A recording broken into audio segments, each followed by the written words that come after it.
भारतीय वायुसेना की ताकत हाल ही में तब बढ़ी जब शक्तिशाली 5 लड़ाकू विमान राफेल को वायुसेना में शामिल कर लिया गया। जब भारत की ताकत इतनी बढ़ेगी तो जाहिर सी बात है कि दुश्मन देश का सीना डर से दहल ही जाएगा। दुश्मन देश पाकिस्तान की हालत फिलहाल ऐसी ही हो गई है। पाकिस्तान खौफ के साए में जी रहा है और उसके डर का आलम यह है कि वो दुनिया के सामने अब गुहार लगाने लगा है। पाकिस्तान विश्व समुदाय के सामने अब गिड़गिड़ाने लगा है। उसने विश्व के सामने गुहार लगाई है कि वो हथियार जमा करने से भारत को रोके।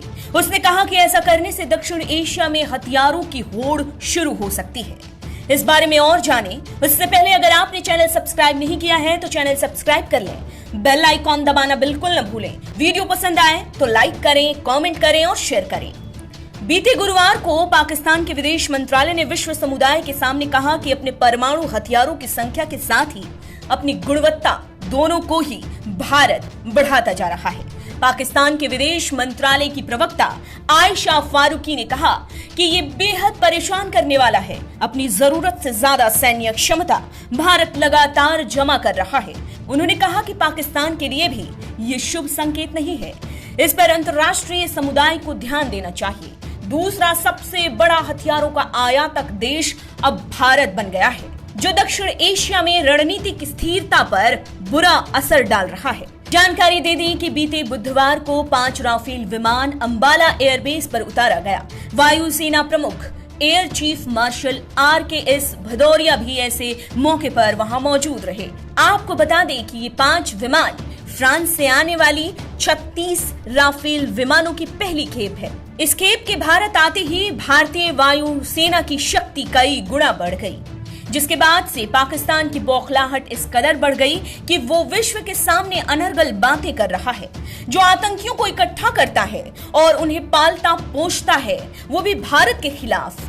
वो नापाक पाकिस्तान बात कर रहा है भारत के हथियारों के संबंध में। ये हास्यास्पद ही है।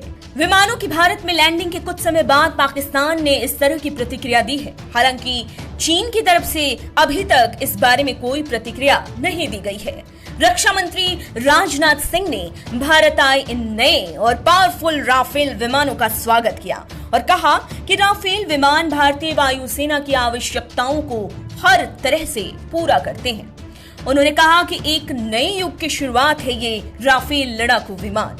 वायुसेना की गोल्डन एरो 17 स्क्वाड्रन में राफेल लड़ाकू विमान को शामिल करने का निर्णय लिया गया है। आपको बता दें कि करगिल युद्ध में इस स्क्वाड्रन ने बड़ी ही अहम भूमिका निभाई थी। भारत और चीन के बीच LAC पर तनाव का माहौल है और इसी बीच भारत को ये ताकतवर लड़ाकू विमान हासिल हुए हैं, जो चीन को संदेश देता है कि भारत से भिड़ना अब 1962 की तरह आसान नहीं है।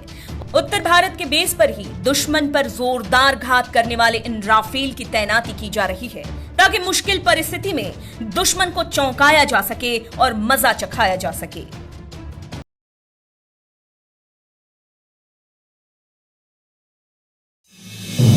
आप देख रहे हैं नेट्रिक न्यूज, साहस सच कहने का।